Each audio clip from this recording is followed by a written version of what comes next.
All right.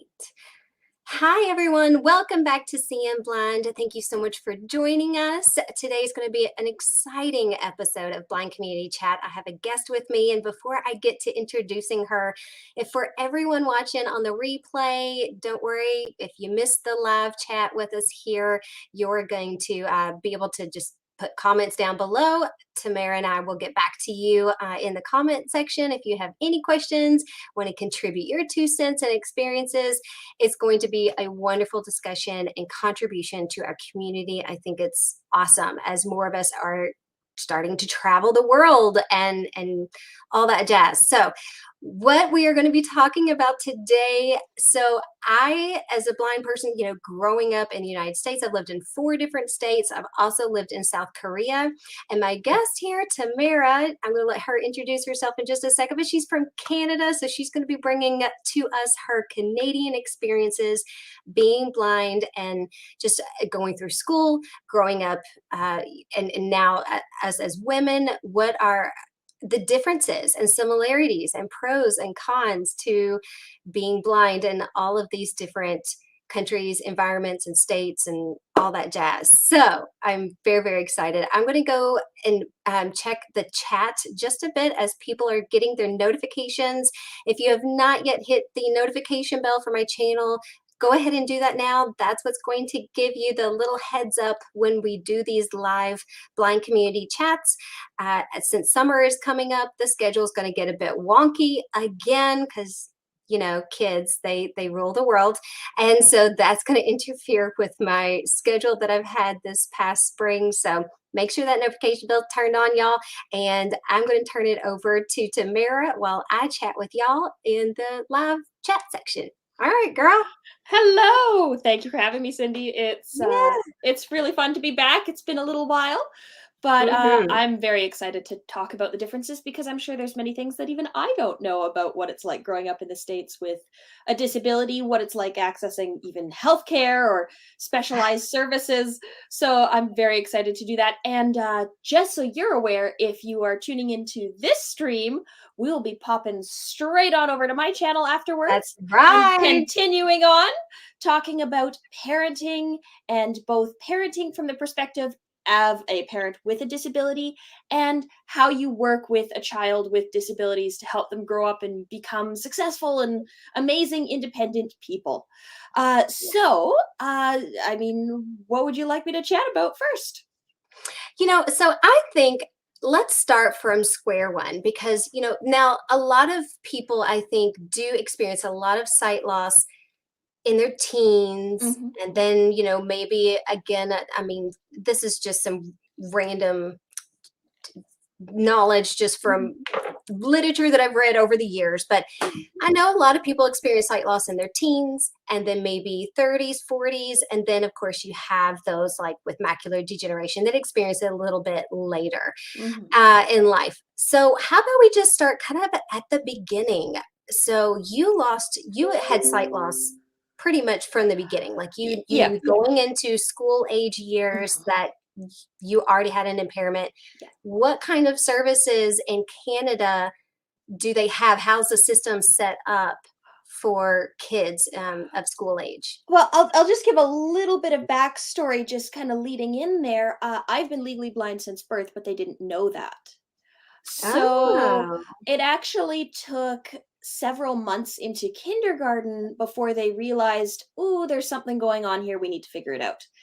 I don't know how anybody could miss the absolutely shocking white hair, the nystagmus, the fact I was walking into walls. It's kind of. goodness. So they actually diagnosed me with a learning disability before they figured out I was blind.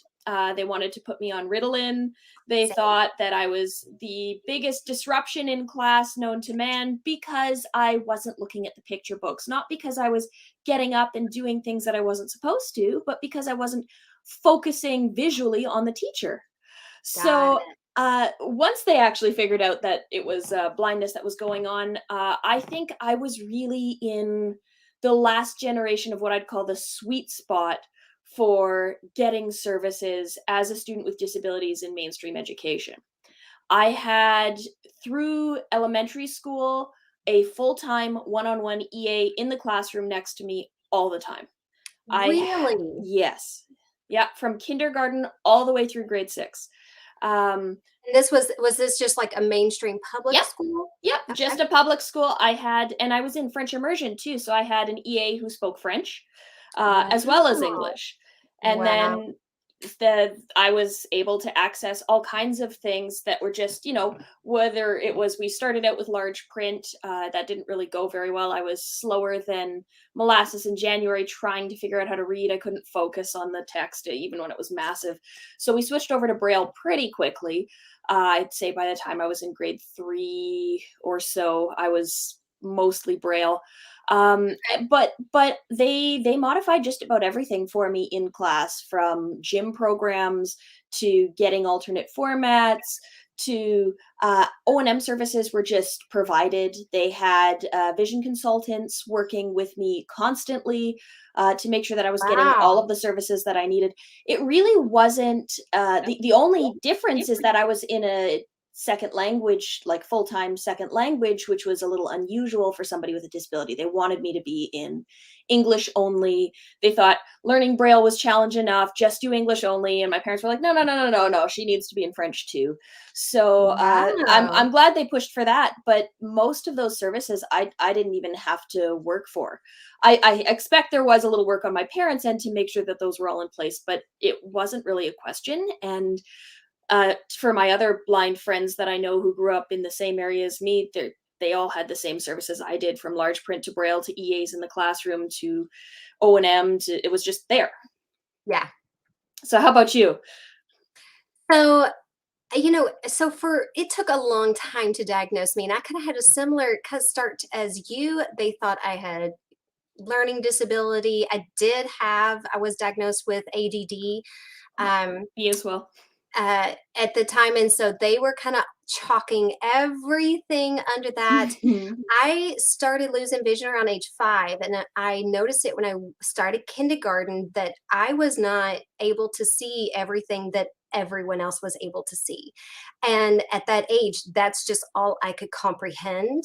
I could not really describe, you're Mhm. at 5, 6 years old, all you know is, well, I can't do the same thing. Mm. That's about the most Yeah. I could explain. Um, and so when my mom took me to an eye doctor at age 5 or 6, he basically, I grew up in a small town here in the States and in Kentucky. And this basically, just local eye doctor basically told my mom that I was lying, that I was just trying to get Oh. attention and trying to get glasses to be cool or stand out or whatever, but that, he never dilated my eyes or looked in the back of my eyes to see that my retinas were damaged.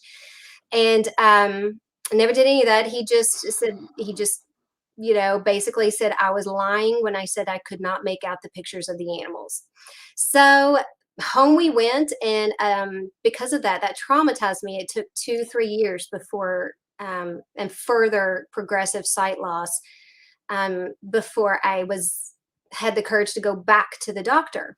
Mhm. And so at third grade is when we went back, and they're like, yeah, immediately. I mean, at this point, by third grade, there was no denying that. I mean, they continued on with thinking I had learning disabilities, but I mean, it was evident at that point Mhm. that there was something visually going on. And so that's when they discovered that, yes, my central vision of the retina was damaged and dying. And they diagnosed me with 2, 3 different diagnoses. That's a whole Oh other my. story. The journey of just trying to figure out, okay, what does she have? We know it's a retinal Mhm. condition, but which one? Yeah. And, this was like 30 plus years ago, 35, years ago. And so they didn't have as much knowledge back then. A lot of people don't realize that in the medical world, a lot of retinal conditions are still in their infancy. They weren't Absolutely. really discoverable and labeled and identified Mhm. that long ago. So there's still a lot of work to be done, and especially back then. So it took another several years to get a diagnosis. But finally, once, all that was worked out, I was going to a private Catholic school at the time. Mhm. And I was embarrassed because they sent these huge, like half the size of my entire body, books, Oh, I remember those. yeah, and there was like 10 volumes to one textbook, and so the whole it was so embarrassing. I had to get up and then no, wrong volume. Could take that back over to the far corner because they were way too big. I couldn't store them anywhere Mhm. near me. So the teacher, had them all stacked up in this special place over in the corner. And so it was a disruption. It separated me from the pack. It was a very just awkward Mhm. time trying to navigate the classroom in a private school. So finally, by sixth grade, they told my parents, "I'm sorry, we can no longer accommodate your child." Ooh. So my parents were like, "Well, okay, then off to public school we go." And Mhm. so I started public school then, but because of my prior traumas, I was pretty. I was not easy to work. I don't want to say that I wasn't defined or anyway, and I just kept pushing services away Yeah. because I did not want people to judge me. I had such negative experiences Yeah. to that point that like I didn't want to accept anything because I kept thinking, "Oh, I'll figure it out on my own. I don't want to be different. I don't want anyone to treat me different. I don't want to." You know, it did not sink in the fact that these are skills that I was going to need as my sight progressed, and that it was doing me a disservice not to provide those things to me. Yeah. So that was kind of my experience. So I accept, 50% of the responsibility because I kept saying, no, no, no, no, no, no, I don't want to learn Braille, or no, no, no, I don't want to go to the school for the blind an hour away because I'll miss my family and friends, or no, no, no, I don't want, this service or that service or whatever. Um, it was never really an option though for someone to sit in the classroom with me all day. Really? Yeah, that was never an option on the Oh, table yeah. for me because in my county, I was the only visually impaired student. There was no staff that Oh. had the skills to do that. Mhm. I think that was really more of the barrier there.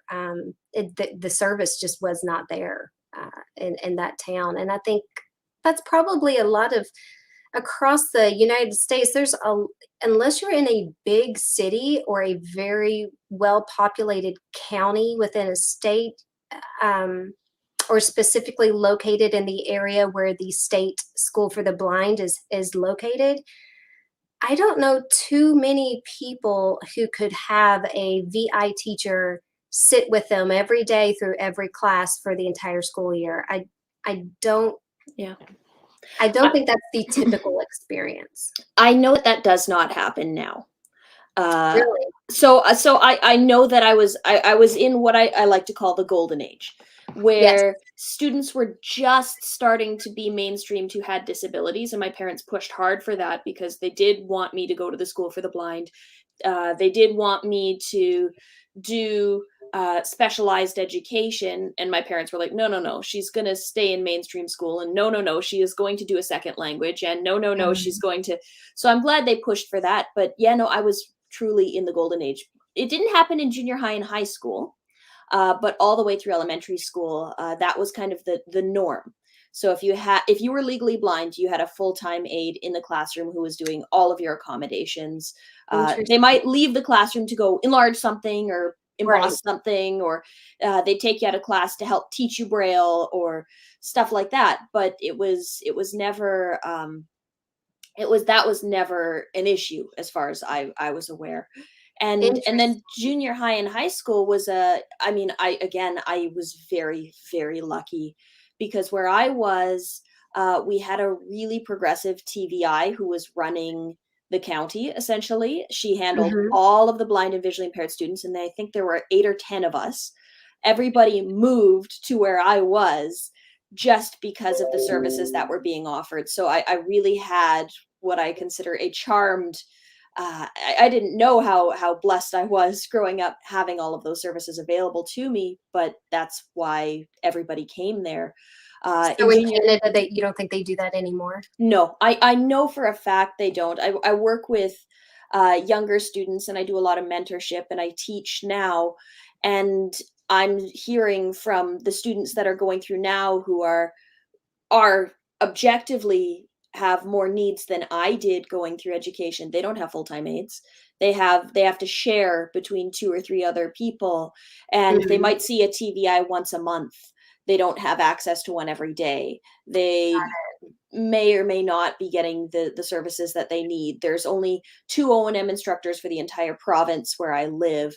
Like, it's not good. It's Yeah. really not good anymore. So I really don't think that that's what's a reasonable expectation to say, "Oh, Canada's that much better," because I think Yeah. I just lucked out. I really do.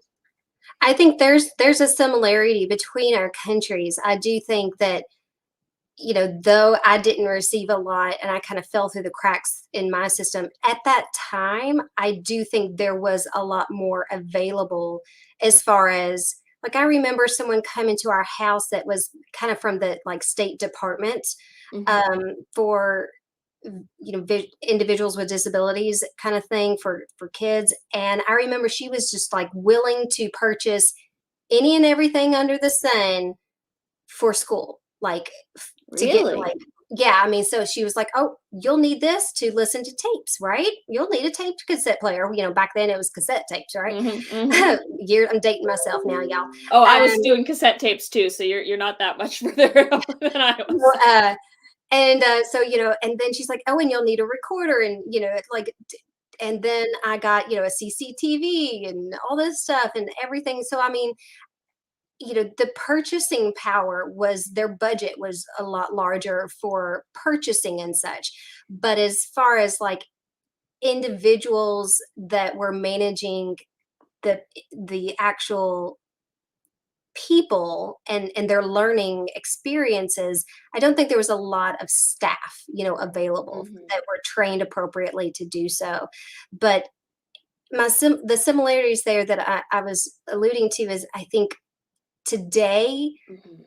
the budgets have been kind of hit across the Oh, world, and absolutely. the service, it seems like it's always the, kind of related arts, like all the, of course the arts, but of course the disability services that usually end up getting cut significantly. I don't want to say the most, and I don't want to, Yeah.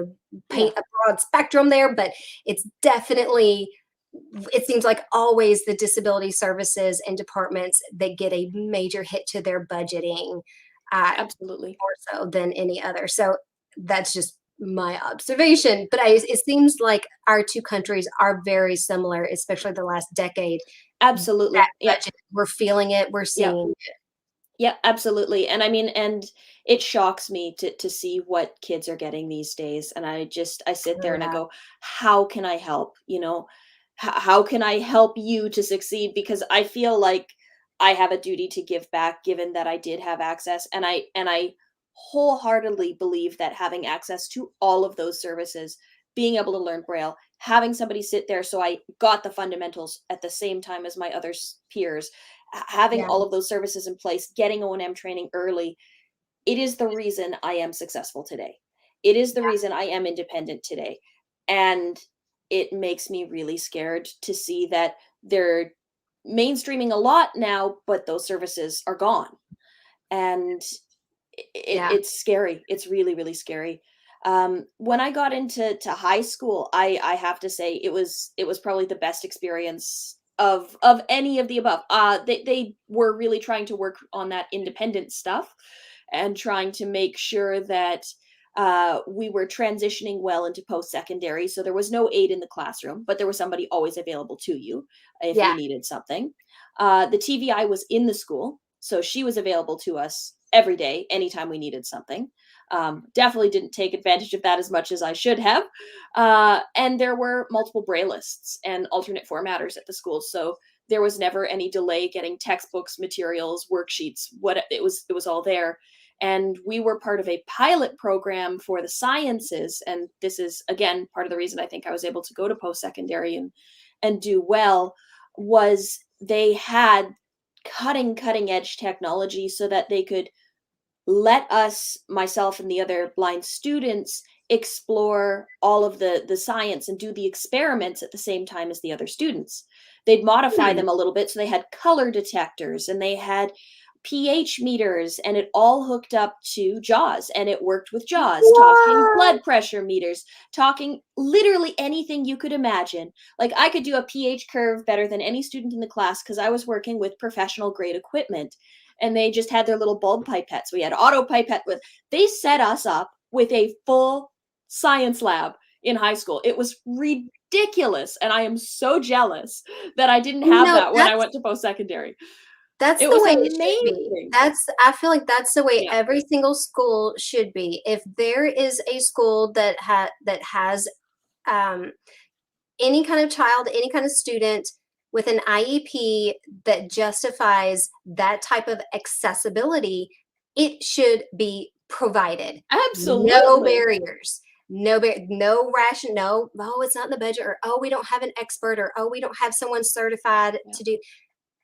It's no Yeah. excuse. That is not a good enough excuse, because, like you said, it's because you received that in your education years, that's what's made you the success that Yeah. you are today. That's 100%. contributed to your journey.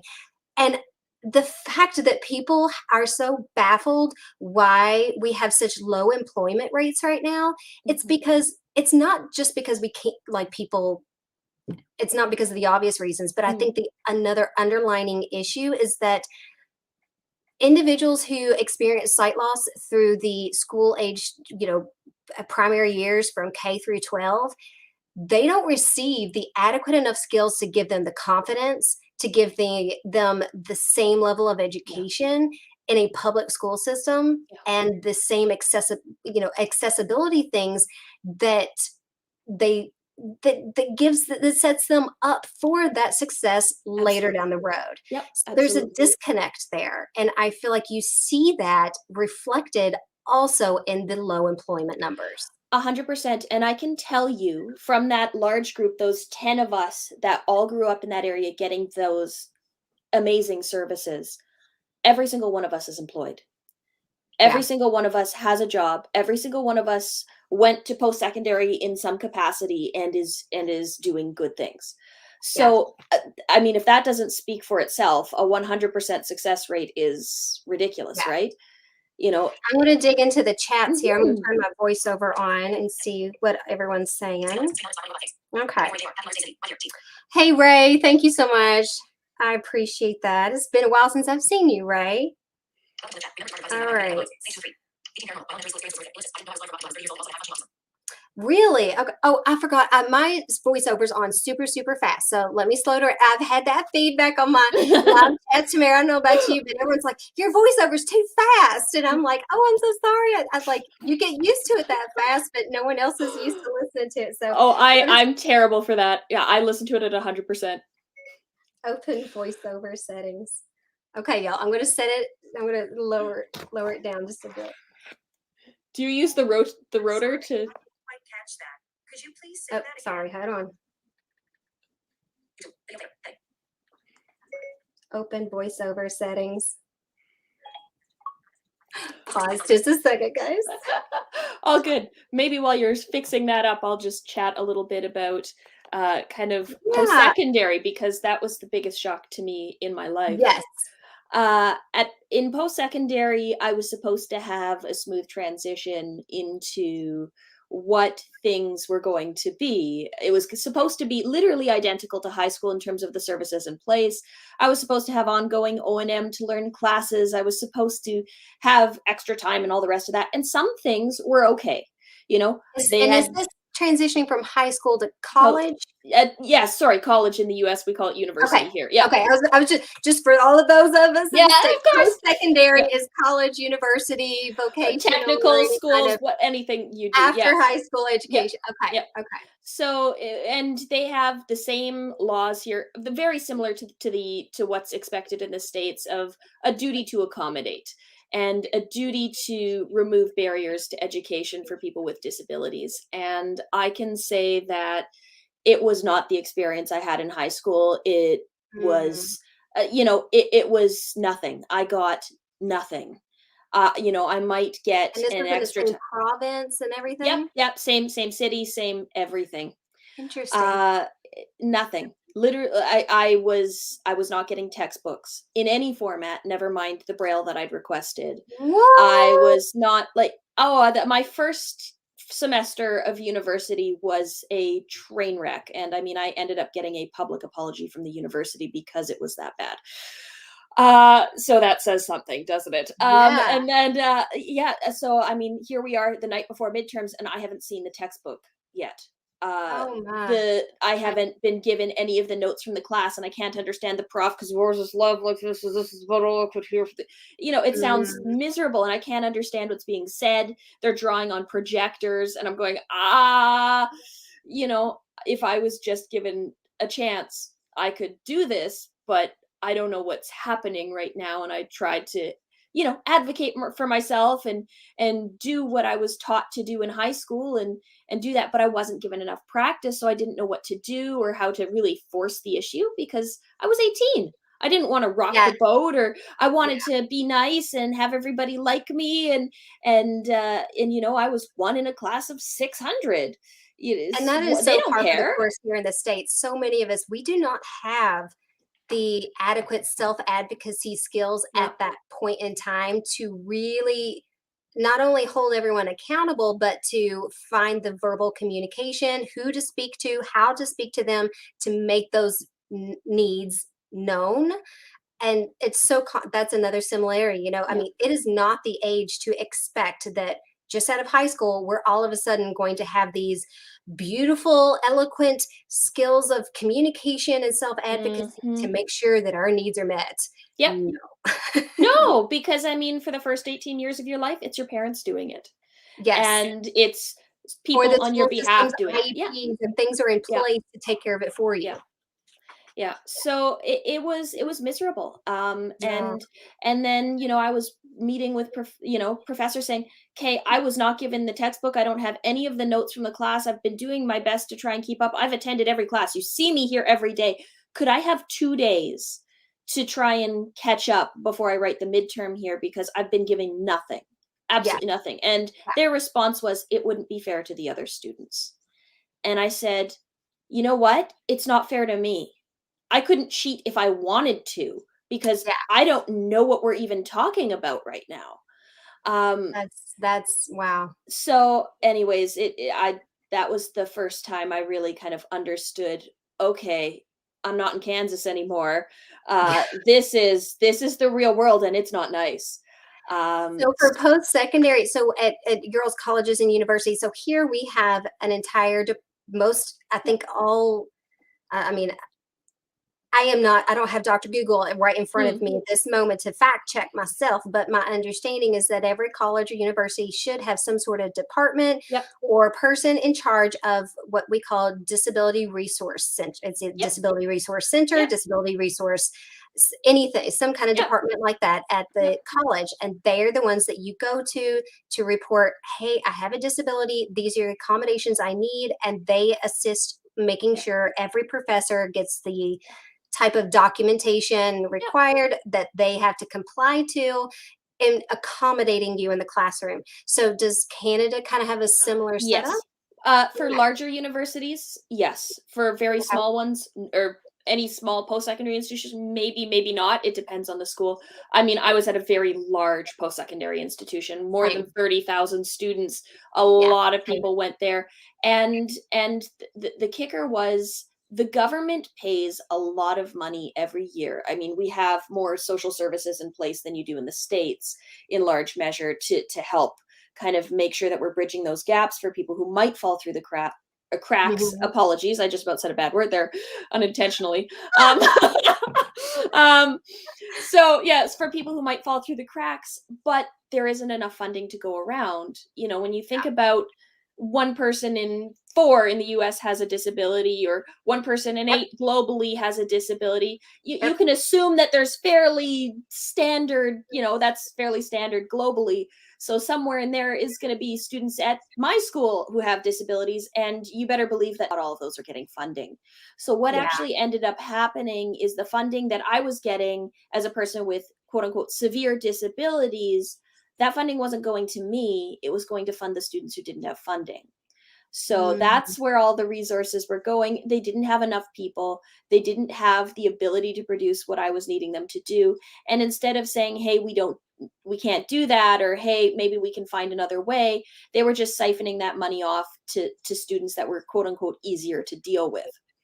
And it was leaving me with nothing, literally nothing. So for most of my, no, it wasn't all bad. There were parts that worked, but for the most part, it was I had to learn how to fend for myself. I had to learn how Yes. to adapt my own textbooks.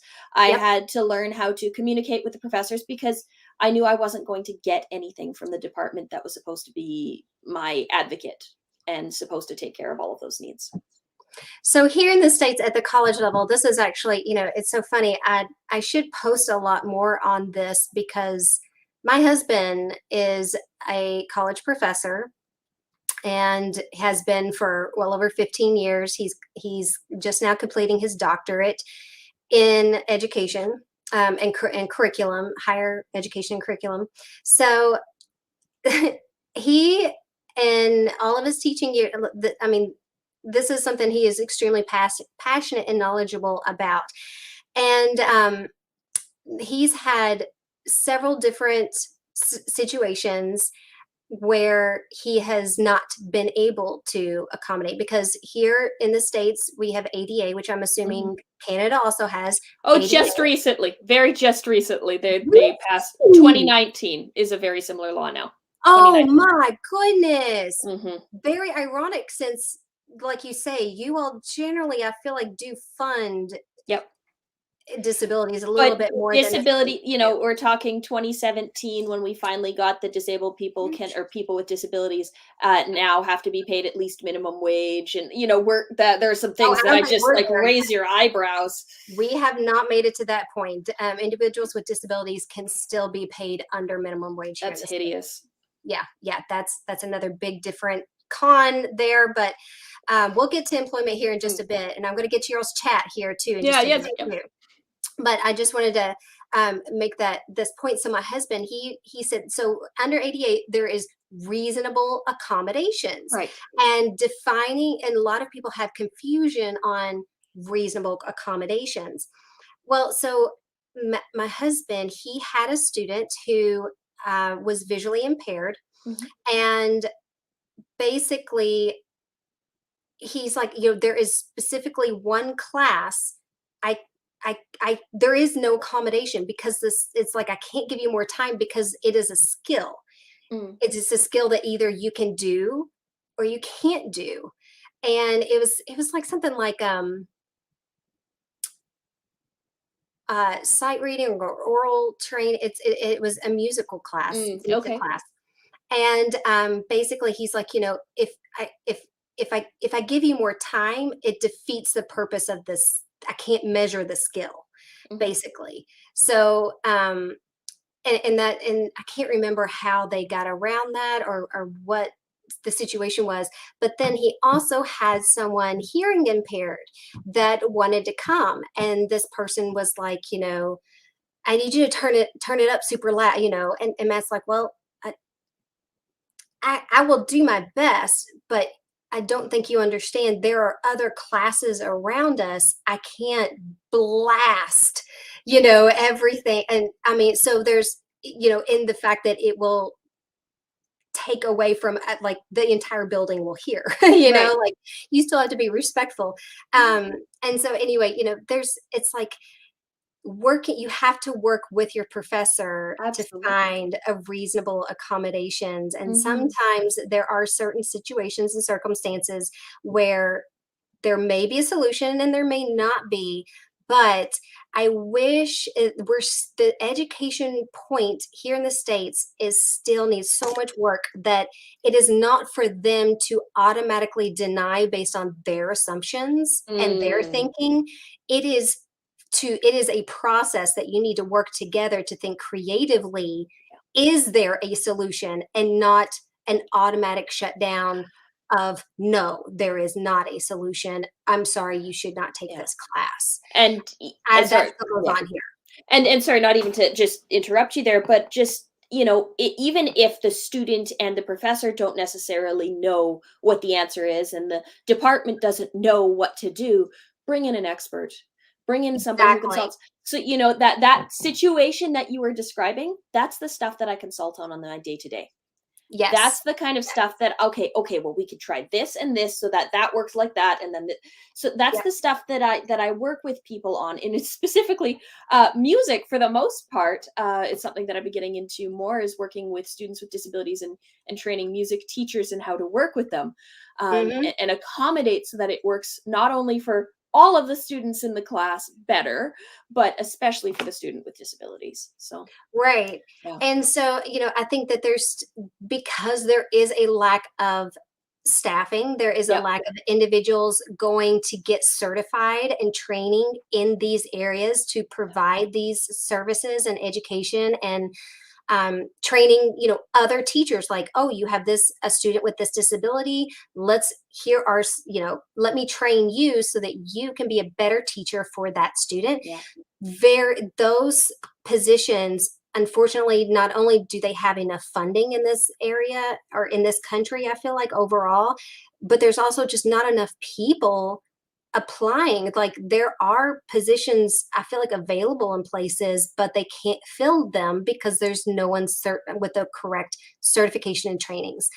So it's like this double whammy that's yeah. impacting services here in the States. And and just to be clear to everybody here, I just want to throw this disclaimer out. These are just our experiences and Mhm. observations. Fact check what you will in your Yeah. local area. Yes, These please are do. Yeah, these are just our personal opinions and perspectives from our observations. So I just wanted to throw that disclaimer out. I don't want to Mhm. like start throwing around absolutes or anything, Mhm. but yeah. So now, so fast forward growing up. Oh, let me check into the chat real quick Yes, yes. before we get into just what it's like being a woman in the workforce. Mhm. Let's see. Voiceover on. 18 Paranormal. Hi from Victoria, BC, Canada. Have a super day. Blessings to everyone. Ooh, Oh, hello, fellow hey, Canadian. fellow Canadian. 18 Paranormal. My elementary school experience was horrific. Ellipsis. I didn't know I was blind from rock until I was 30 years old and also had high functioning autism. Oh Oh, wow. my. Okay. That's a Yeah, difficult one for sure. And I that think is. that's a complicated thing that happens a lot, where one disability is seen to be Yes, it is. responsible for everything when there's Yep. other things going on. It's very common when you have a single disability for you to have other disabilities that either develop because of that first disability, or they happen Yes. concurrently. So yeah, I completely understand that. It's I very, very actually difficult. worked as at VIPS. VIPS is a visually impaired preschool services, and the majority of those kids had dual diagnoses. And it was interesting because a lot of the time they had a lot of treatments, a lot of strategies and coping things in place for their Down syndrome or for the kids on the autism spectrum or any kind of mental delays. But it's like it's like they were focusing so much on those areas because they kind of had a broader, more observable impact on their learning and development than their visual impairment, if that makes sense. And Mhm. um, and a lot of people do, they will overlook the sensory impairment Yeah, and gravitate to only focusing on the more observable, yeah. what they perceive as the more impactful Mhm. diagnosis. And then yeah, Yeah. it's like, who's driving this car? Is it this diagnosis and this person with, in this seat, or this Yeah. diagnosis, the person in that seat? And it's kind of like they only want to focus on the one and not the other, and instead of both at the same time. Yeah. Let's see what else we got 18 here. Paranormal. My elementary school experience was horrific. Ellipsis. I Okay, didn't know I was we blind from got rock. that. Page 3 of 3. Welcome to Live Chat. Remember to guard your privacy. Tabitha Jackson. Large print test booklets. Being allowed to sit up in the front row or desk to copy off the board, and being allowed to have a lamp near my desk. That was all I got for accommodations in school. Ooh. Interesting, Tabitha. Ooh. Did Interesting. you get a slant desk? That was one of my go-tos in elementary. I had, yeah, it seems like it was slanted a little bit. It was one of those that's like the top raised up and then Yeah, and then you could pull the back in to kind of tip the desk towards you. sort of, yeah, I Yeah. think so. Tabitha Jackson. Here in the States, Hadley and Perkins are great resources for learning. Okay. Absolutely. Yes, they are. Tabitha Jackson. And Hadley will ship to, if you're trying to learn Braille in Canada, Hadley's free Braille course will ship to Canada. I just learned that as well. Oh, that is So, awesome. Yeah, I'm yes. actually getting ready to start the Hadley program Oh, it's gonna be great. myself. I know. I'm We like, can talk Braille later. Woohoo! I know. It's always been on my bucket list to learn Braille because that was something that that was told to me in my youth that incorrectly that I will never have to learn Braille. Mm. And another major mistake that caused me to fall through the cracks, I thought, oh, I'll never have to learn Braille. I won't need to gain those skills. I won't need to. Oh, And sure, oh my God, if I had Braille's, do you realize the labeling oh craziness I would my go in my gosh, house? it's amazing. I want it so bad. And you know, I wasn't supposed to quote unquote need Braille either, right? So I was supposed to have stable vision and I wasn't supposed to quote unquote need Braille, even though I was legally blind. I should have had quote unquote enough vision, but you know, my vision tanked and they didn't know why for the longest time. And it was my lifeline. It is the only reason I made it through school, is just having that available Yeah. to me. And I'm so glad my parents were like, oh, well, we should learn it just in case she gets eye fatigue. Well, Yes. it ended up being very, very necessary, very, very early. I cannot stress Braille skills enough. Mhm.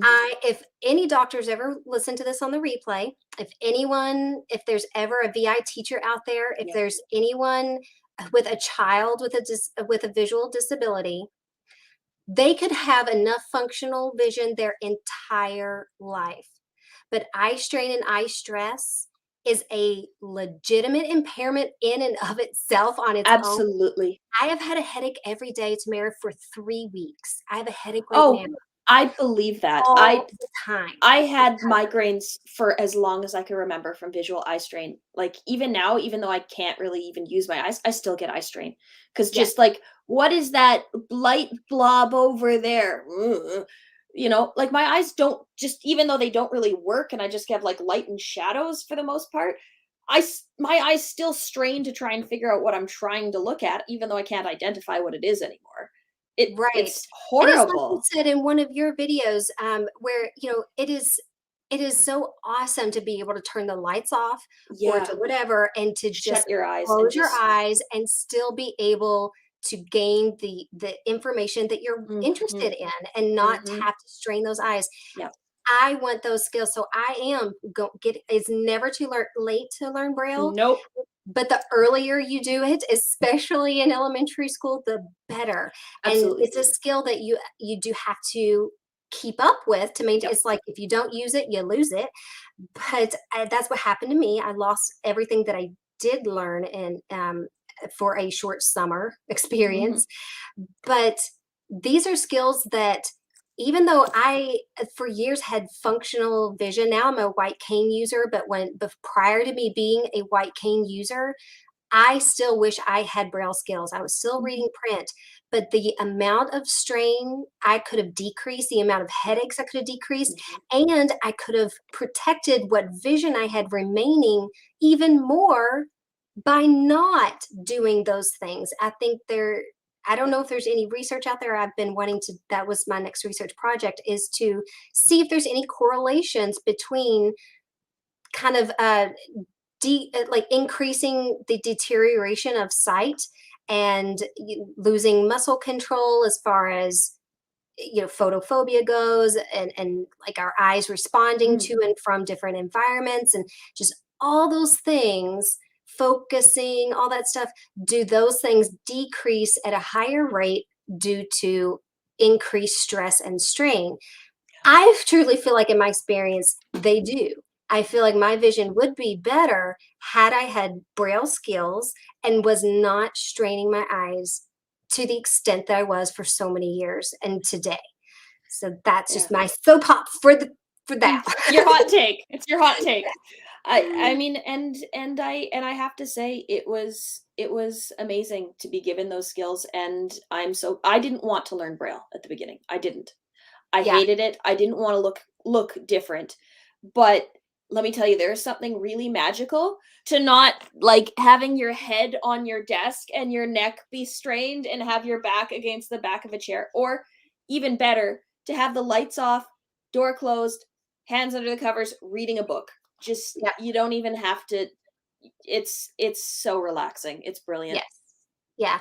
But yeah, those are skills I'm like, I don't care how much functional vision, if Yeah. someone just has any mild sight loss, I mean, it is a very useful skill. And I Absolutely. just really think that, it's interesting because when I was in college, you could go take sign language as a second Mhm. language, as a foreign language, even. I think it even counted as a foreign language, but you could go do sign language. And I remember thinking, like, oh, that is so cool. Was there a Braille class at that university? No, there is not. And never have Mm-mm. I ever heard of Braille being a No. college level course. I think that is a disservice. Yeah. And I really feel like that is something that needs to be improved upon in our community and our country. Do I you mean, feel the same way about I Canada? I do. I do. I think that Braille is an important skill, and I mean, I've even taught many of my sighted friends to read the Braille alphabet, and they think it's all just cool and fun, and maybe one day they'll need that skill. But because the blind community is so small, and especially the Yeah. blind community at a younger age is even smaller because the vast majority, I am pulling this number out of my butt, but I think it was something like 80% of blindness develops after 18. Yeah. So, and usually after 65. Yeah. So it's difficult because I would like to see more of that, but who Yeah. it's yeah. You're right. I mean, we are dealing with a very small niche group, and so it is hard to put services in place for such a small community. But I think that re- the I think the benefits are there even for sighted individuals. I think the benefits are there just as to kind of provide some world perspective in your Mhm. overall education. Having that as a foreign language type of credit, Mhm. or some kind of related kind Yeah. of education, it is so cool. I think just to Mhm. have an introductory course on this whole system of Mhm. reading that's been around for how many decades, yet no one knows anything about it except the very few number of people that Yeah. depend on it. And I'm like, there are benefits there. We Yeah. should, open it up to the general public and see, Yeah. so that people can have a broader understanding and perspective of it, and it gets its kind of due value, Mhm. just as sign language does. So Mhm. anyway, that's my soapbox. So as a blind woman in Mhm. Canada, how do you feel your country approaches services, for employment or just for independent living? Are you happy with it? How is it set up? That's where it really falls to the ground in in Same in here. my in my opinion. The moment you turn 18, everything just goes out the window. You have nothing. And there's charities, there's things that are supposed to kind of bridge the gap, but in my opinion, it's not enough and it's very difficult. I mean, I've talked extensively about my experience trying to find employment, and I put my resume out to more than 100 places and got 0 callbacks because I've Really? had blindness on my resume, because I had can read Braille, can use these very specific adaptive skills. Uh, Mhm. I wasn't given the time of day. The moment I removed it, I was getting callbacks constantly.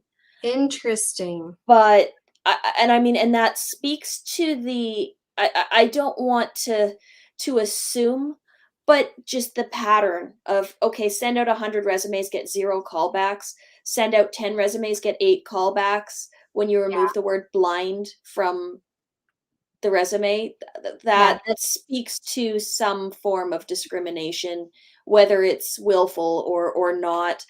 Uh, yeah, and I had a tremendously difficult time finding work.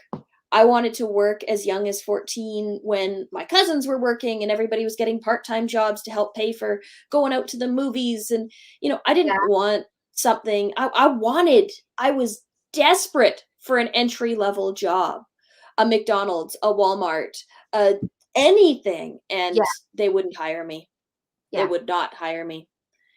I was told point blank to my face every time I'd walk in to try and hand in a resume, "No, we can't hire you. You're a liability. No, we won't hire you. You can't do the job." And I'm going, "But you haven't seen that I can't do the job. Could you hire me? Put me on a, and I mean, the few jobs that I did end up getting, I had to volunteer first. I had to Wow. prove that I was capable of doing the job. So, I mean, it doesn't instill a lot of confidence. And in terms of Yeah. life skills, I'm working with a few students right now because there are no life skills courses. There's a few summer camps for young kids, but there's no life skills courses available unless you go to the School for the Blind, unless you come Mm. to the States. And most of the vocational rehab centers in the States don't take Canadians.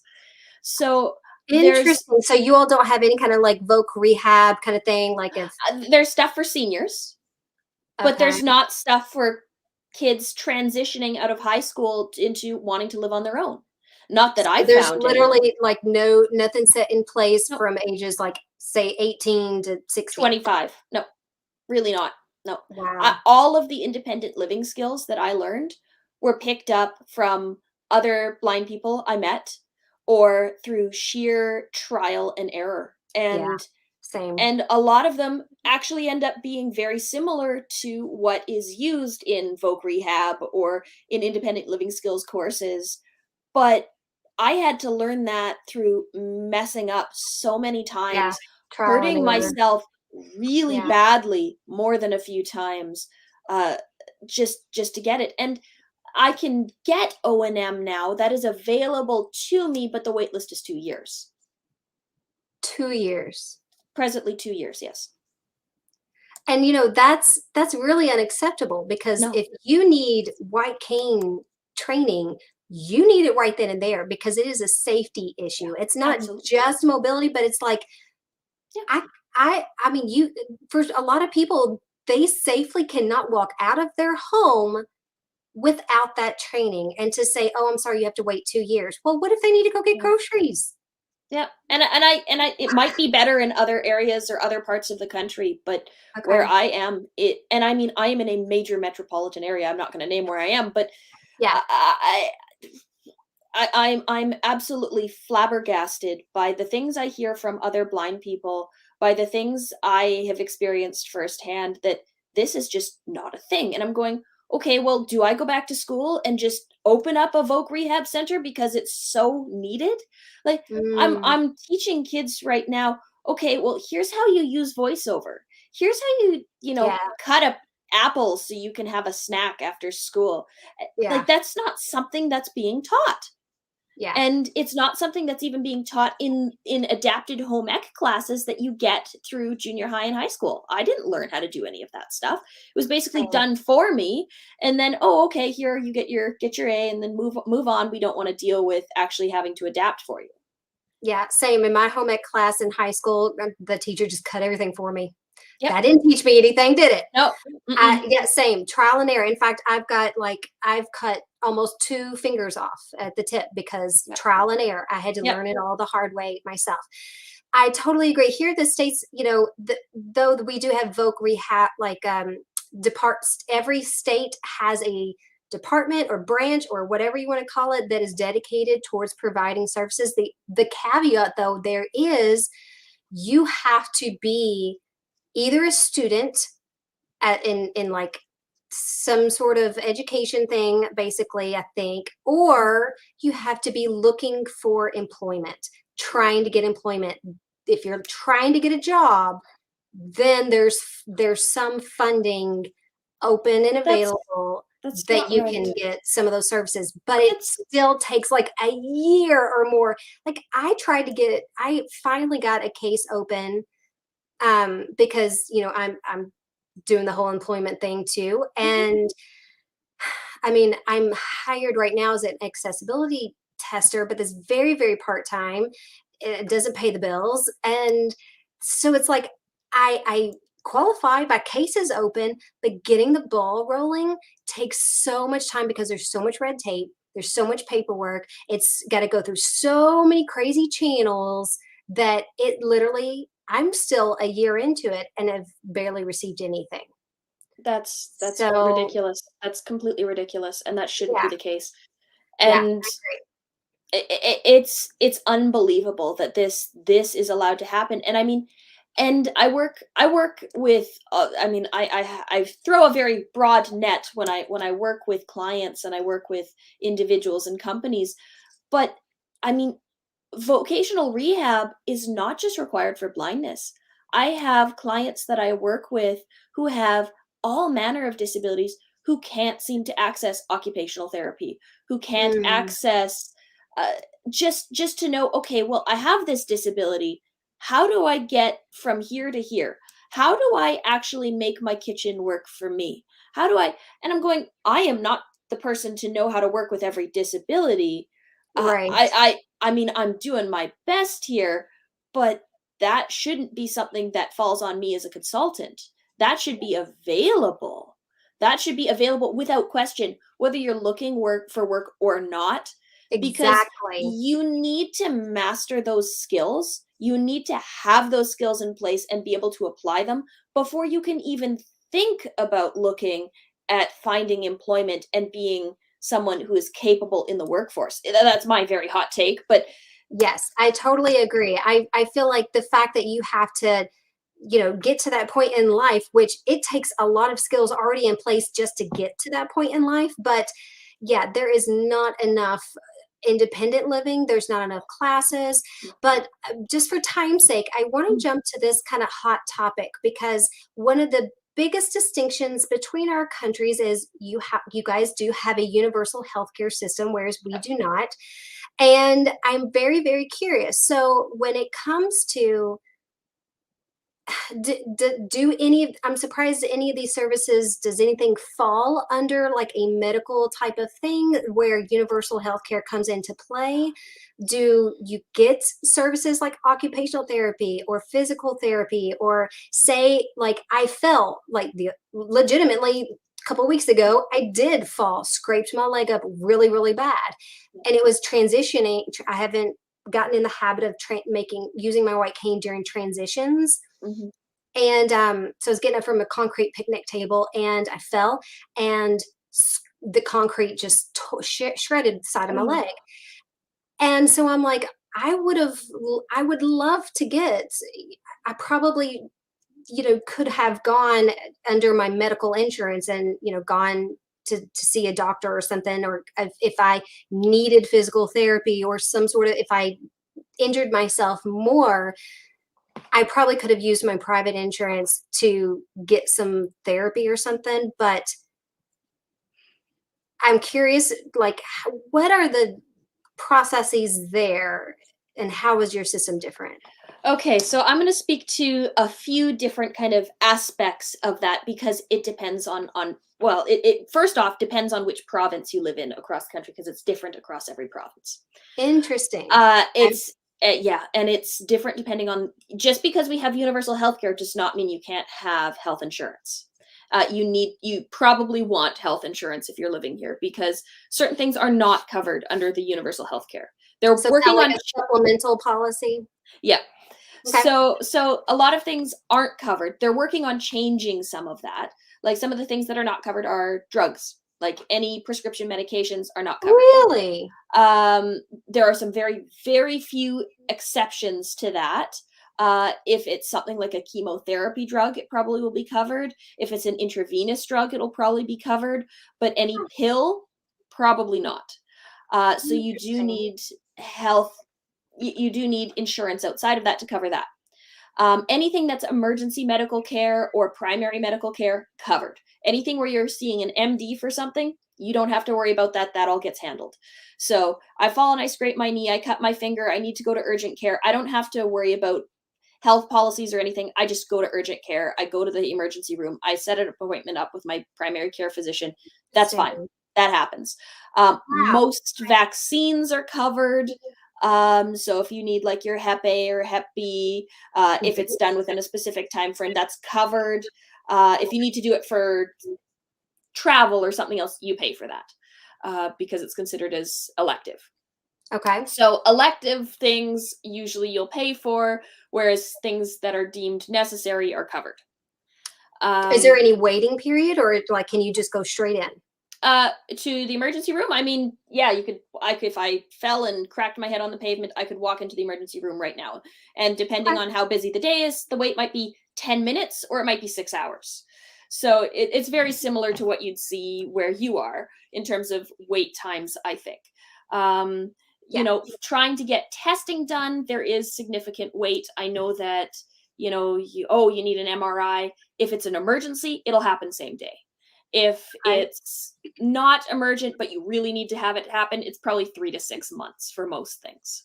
Okay, so they kind of triage it based Very on much. You know, you broke your arm, you need an x-ray today. You Yeah. have something that might be a bit of a slip disc or the torn muscles or whatever, you're waiting 3 to 6 months. Interesting. If Okay. you can live with it, you're waiting. If you can't, they'll figure it out right away for you. So And when if you receive any kind of injury due to a disability, Mhm. does that change any, like, I sometimes I really kind of feel like insurances or services should be provided, based on safety, not necessarily where you're at in life. Like, for example, O&M training I should not have access to O&M training simply because I'm looking for a job. It should be when I get to the point where a doctor says, yes, you are reaching this point where it is unsafe for you to Yeah. not receive this training.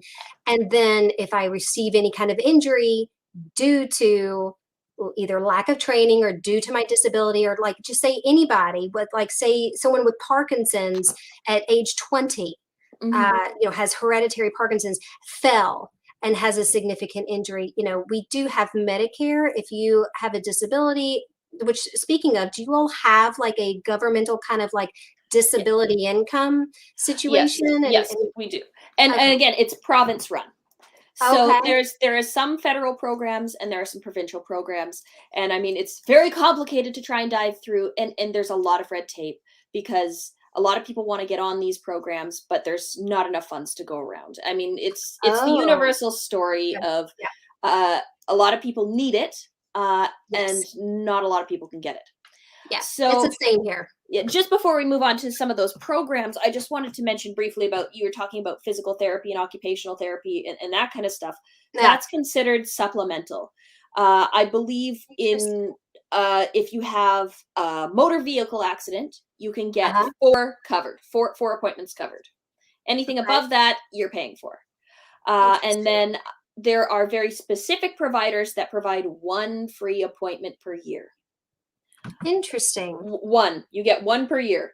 But most people need a lot more than that if there's something going on. 1 is not going to do it, and it's Right. expensive.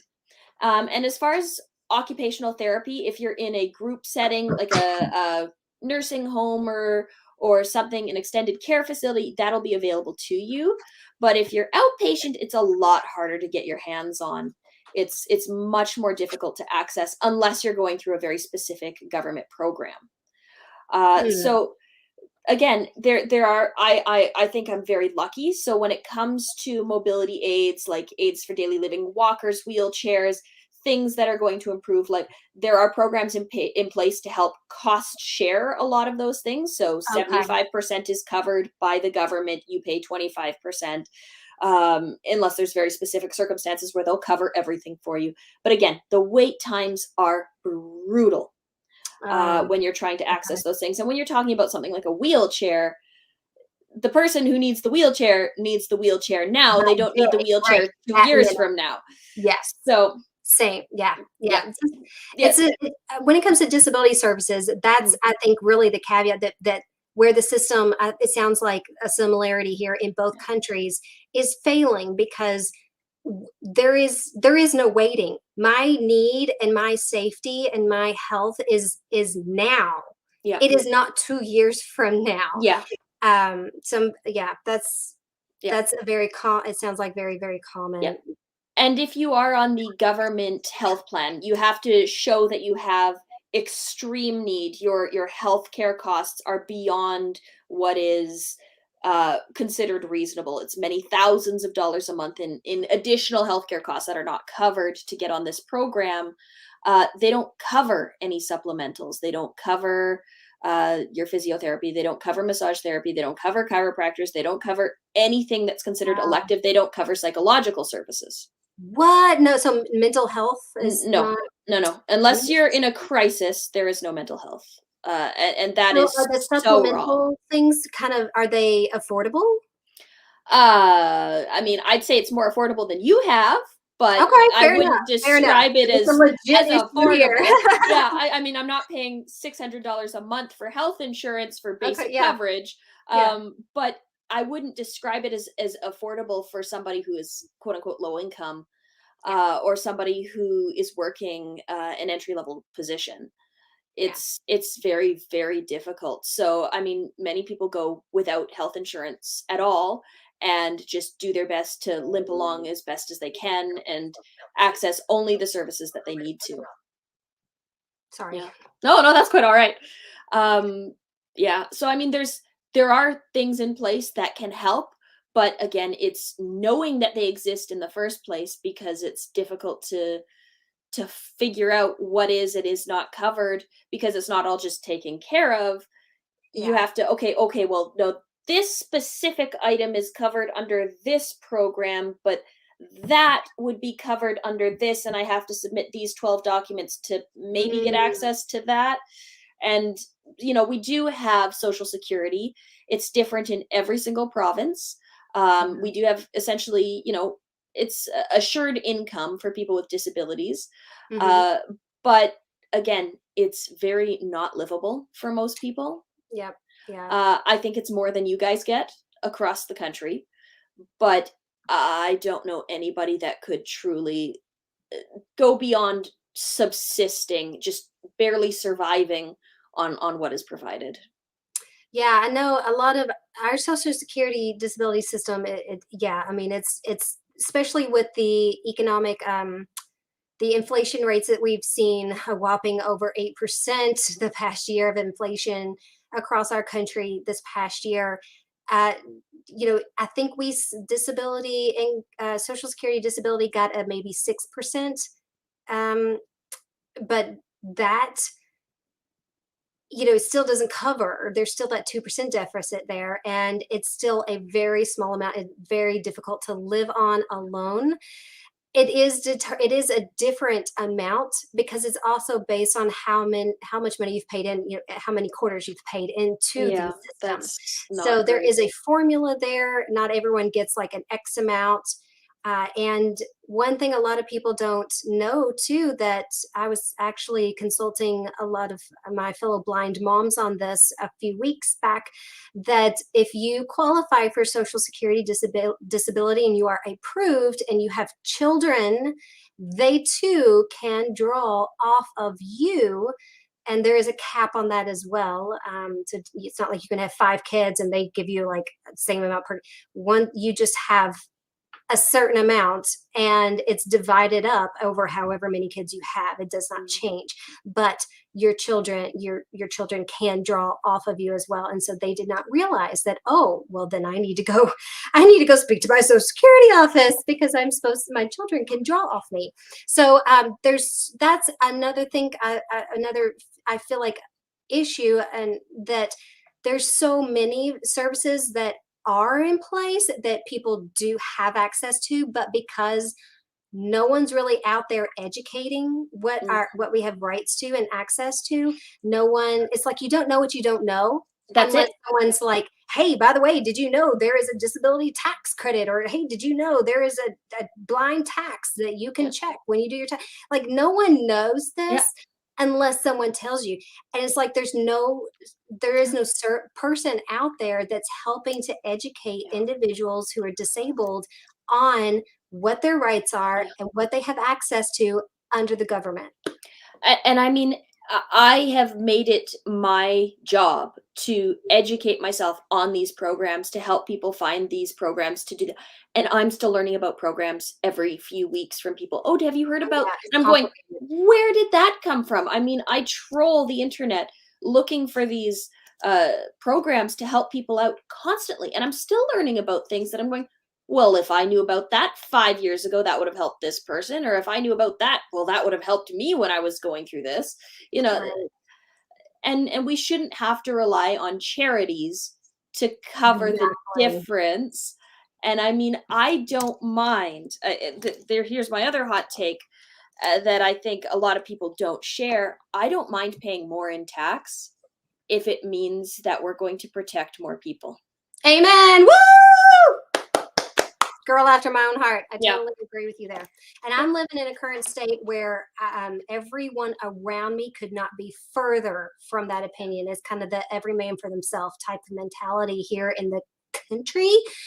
And it's so heartbreaking because they're like, oh, well, I go to church and I tithe to my church and we'll take care of those. And I'm like, it's not the church's responsibility. Mm-mm. And that's great that the church does charitable works, but not every soul on this planet can depend on a charitable church near them to get those ends met. And it's just that is a broken system. It's not Yeah. worked, didn't Yeah. work 200 years ago and is not going to work today. And Well, yeah. it's so frustrating. You are so right.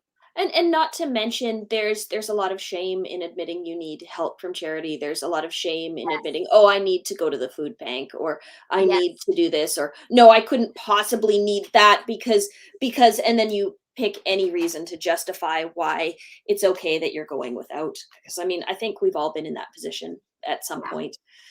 totally agree.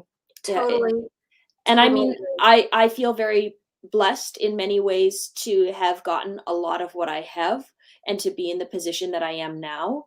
Hmm. But I have not forgotten those moments where I don't know where that next meal is coming from, where I don't know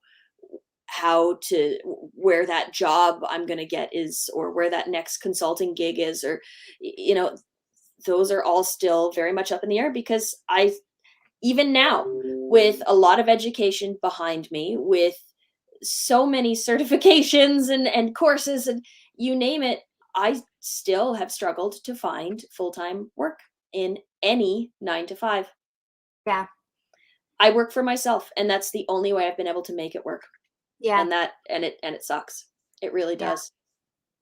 Do you feel like the pandemic opened up any doors as far as like remote jobs, like working from Yes, home, decreasing that transportation barrier? Do you feel like absolutely. that's made a difference in your country?